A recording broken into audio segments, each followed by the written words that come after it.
নিয়ে যাওয়া হয়েছে।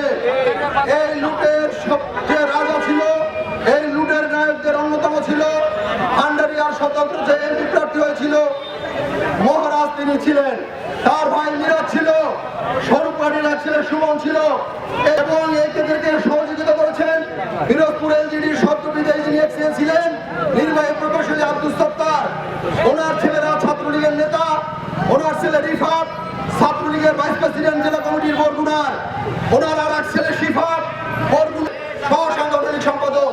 এই ছাত্রলীগের নেতৃবৃন্দকে পৃষ্ঠপোষকতা দেওয়ার জন্য ওনার আর এক ভাই বরগুনার একটি ইউনিয়নের আওয়ামী লীগের সমর্থিত চেয়ারম্যান।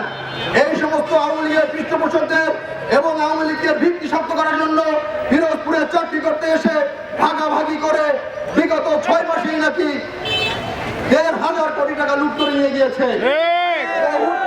বহু ঠিকাদার আছে যারা বাবা বাচ্চা নিয়ে তারা পেটের রুজি অন্য সংস্থান করতে পারে না। বহু ঠিকাদারের চিকিৎসা চলে না, বিনা চিকিৎসায় বহু ঠিকাদার মারা গিয়েছে। বহু ঠিকাদার এখন দেনার